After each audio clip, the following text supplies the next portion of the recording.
कल हमने अपने फेसबुक अकाउंट पर एक शाही इमाम जम्मू कश्मीर की वीडियो वायरल की थी। उसके बाद में एक मदरसे में ऐलान हुआ और ऐलान के बाद में काफ़ी सारी रकम यहाँ पे इकट्ठी हो चुकी है।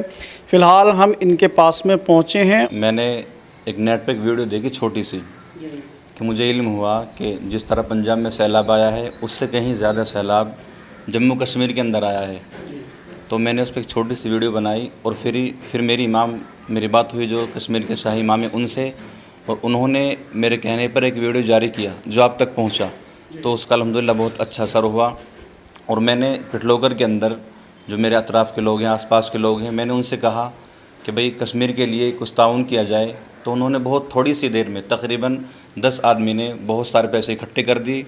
और इंशाअल्लाह भी हमारी मुहिम जारी है, हम इस पर काम कर रहे हैं और हम बहुत जल्द इंशाअल्लाह कश्मीर के अंदर ताउन लेकर पहुँचेंगे और लोगों से भी इसके लिए कह रहे हैं। अच्छा, आपकी जो बातचीत हुई है उसमें किस तरीके की समस्या वहाँ पे है? वो इमाम साहब मुझसे बता रहे थे कि जी यहाँ जो बाढ़ आई है वो पंजाब से ज़्यादा है, और वो इसलिए है कि जो पंजाब की बाढ़ है वो तो पानी आया और रुक गया, वो नुकसान बहुत ज़्यादा नहीं हुआ। लेकिन जो कश्मीर का नुकसान है वो पानी बहुत तेज़ी के साथ आया और मकान को अपने साथ बहकर के ले गया। तकरीबन 200 मकान का उन्होंने नुकसान बताया है। पैसा भी इकट्ठा कर रहे हैं और जो है गल्ले वगैरह की अगर ज़रूरत है तो उसको भी जो है इकट्ठा कर रहे हैं। और ये जितने भी लोग हैं सभी ये लगे हुए हैं और औरों से भी कोशिश कर रहे हैं कि जो है ज़्यादा से ज़्यादा जो परेशान है उनका जो है ताउन किया जाए, चाहे वो किसी बिरादरी से हो और कोई भी हो। पिटलोकर गांव जो है काफ़ी बड़ा है, पंजाब के लिए भी जो है बहुत सारी इमदाद जो है यहाँ से पहुँचाई है। सभी ने जो है बढ़ चढ़ के हिस्सा लिया है। जिसको जैसे ही पता लगा है उसने चाहे माल के ज़रिए से, कपड़े के ज़रिए से और जो है नकद पैसे के ज़रिए से जो है जितना हो सका है इमदाद की है। और यहाँ से इमदाद लेके गए भी थे, उनमें मौलाना शौकीन भी थे और इनके अलावा और भी बहुत लोग थे। जिस तरीके से पंजाब के लिए बढ़ चढ़ कर हिस्सा लिया है, तमाम बिरादरान इस्लाम इसी तरीके से जम्मू के लिए, कश्मीर के लिए बढ़ चढ़ कर हिस्सा लें, क्योंकि वहाँ भी बहुत सारे लोग परेशान हाल हैं। मकान बर्बाद हो गए, गांव बर्बाद हो गए और उनके जानवर मवेशी वो तबाह बर्बाद हो गए, बहकर चले गए। आज उन लोगों के ऊपर जो हालात आए हुए हैं, ना जाने कल हमारे ऊपर भी वो हालात आ जाएं। तो हमें चाहिए कि देश के, ये तो पंजाब की बात है और कश्मीर की, मेरे कहना तो ये है कि पूरे देश के अंदर अगर कहीं इस तरह का माहौल बनता है, बाढ़ आती है या कोई ज़लज़ला आता है, किसी तरह का भी कोई नुकसान अगर किसी मुसलमान को नहीं, किसी भी बिरादरी के आदमी को पहुंचता है, चाहे वो सिख हो, ईसाई हो, हिंदू हो, किसी भी मज़हब से ताल्लुक़ रखने वाला हो, मेरा ये कहना है कि हिंदुस्तान के एक एक फ़र्द के लिए हमें चाहिए कि उसकी मदद के लिए हर वक्त तैयार रहना चाहिए।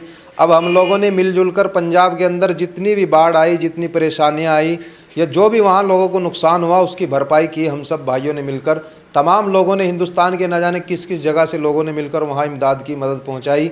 इसी तरह हमारा कहना है कि उससे ज़्यादा कहीं कश्मीर के अंदर भी इस वक्त हालात बहुत बिगड़े हुए हैं। वहाँ पे बाढ़ आई, वहाँ के लोग बहुत परेशान हैं, तबाह हो चुके, उनके घर बह चुके, जानवर बह चुके। इसी तरह से हमें चाहिए कि, हमारा कहना है कि वहाँ के लोगों की भी इस तरह मदद करनी चाहिए सभी हजरात को मिलजुल कर, ताकि उन लोगों को भी फ़ायदा पहुँचे, वो भी अपने घरों के अंदर, अपने बच्चों के अंदर सुकून से और आराम से रह सके। देखो, इस मामले में हमारे नबी ने हमें ये तालीम दी है, अगर तुम्हारा पड़ोसी भी भूखा सो रहा है तो उसका हमारे लिए वो खाना भी हमारे लिए हराम है, अगर हमारा पड़ोसी। और ये तो हमारे सब हिंदुस्तानी भाई हैं मुल्क के अंदर। अगर किसी भी मुल्क में कोई भी परेशानी आती है तो हमारे नबी ने हमें खुद सिखाया है कि कोई भी इंसान भूखा ना और परेशान ना रह जाए, क्योंकि हमारे नबी ने, और इस्लाम मज़हब जो है वो एक रहनुमाई का मज़हब है। हम नहीं चाहते कोई हिंदुस्तान हमारे मुल्क के अंदर किसी परेशानी में मुब्तला हो। जिस तरह हमने पंजाब के लिए कुर्बानियाँ दी हैं, अल्लाह का लाख लाख शुक्र है। हम जम्मू और कश्मीर के लिए पूरी जान और जोखिम डाल के पूरी कुर्बानियाँ देंगे। किसी भी मुल्क, स्टेट में अगर कोई परेशानी आती है, अगर किसी भी स्टेट में कोई बाढ़ आती है, ऐसी कोई नौबत आती है, तो हम सब जान माल से पूरे हिंदुस्तान के कोने कोने के लिए तैयार हैं। लेकिन वही मुसलमान हैं जिनको गलत निगाह से देखा जाता है, ख़ास तौर से उसकी एक वजह ये रही है कि सही तालीम ना होना, क्योंकि दुनिया में सबसे बड़ा जो मुद्दा है वो तालीम का है। अगर इंसान के पास सही इल्म होगा, सही तालीम होगी, वो किसी मज़हब को बुरा नहीं कह सकता। क्योंकि कितनी भी किताबें आई हैं, वेद, शास्त्र, पुराण, गीता, सब में ईश्वर, एक ईश्वरवाद के बारे में है कि एक ईश्वर की आराधना करो और उसके बंदों पर रहम करो। ये नहीं कहा कि तुम एक पर रहम करो, सब पर रहम करो।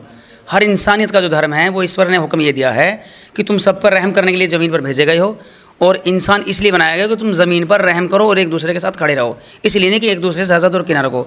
और हमारे नबी मोहम्मद सल्लल्लाहु अलैहि वसल्लम ने फरमाया कि हसद और बुग़्ज़ करने वाले की तो नमाज़ नहीं है, तो हम कैसे अपने हिंदुस्तानी किसी भाई से बुग़्ज़ और हसद कर लेंगे।